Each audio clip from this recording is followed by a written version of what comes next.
তানজিল আহমেদ নামটা হয়তো সাধারণ, কিন্তু তার জীবনের গল্পটা একেবারেই সাধারণ না।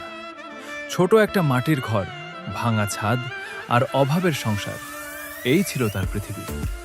অনেকদিন এমন গেছে যখন পেটে ভাত ছিল না, তবুও তানজিল মুখে হাসি রাখার চেষ্টা করত। দিনে সে বাবাকে কাজে সাহায্য করত, আর রাতে ক্লান্ত শরীর নিয়ে বসত পুরনো একটা ফোন হাতে। সেই ফোনেই সে খেলত গ্যারেনা ফ্রি ফায়ার। গেমটা তার কাছে শুধু খেলা ছিল না, এটা ছিল কষ্ট ভুলে থাকার একটা ছোট্ট পৃথিবী। যখন গেমে সে নামতো তখন মনে হতো সে আর গরিব না, সে একজন ফাইটার। সেখানে কেউ তাকে ছোট করে না, কেউ তার অভাব দেখে হাসে না।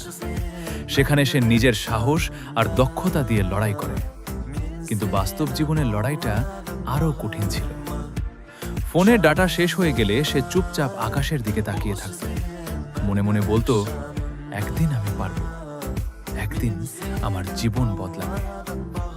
অনেকেই বলতো গেম খেলে কিছু হয় না, কিন্তু তানজিল জানতো এটা শুধু গেম না, এটা তার স্বপ্ন, তার আশা, তার কষ্টের মাঝে একটু আনন্দ। রাতের নীরবতায় যখন সবাই ঘুমিয়ে পড়ে তখন তানজিলের চোখে জল চলে আসে। তবুও সে নিজেকে শক্ত করে বলে, আমি হার মানব না, আমার কষ্ট একদিন আমার শক্তি হবে।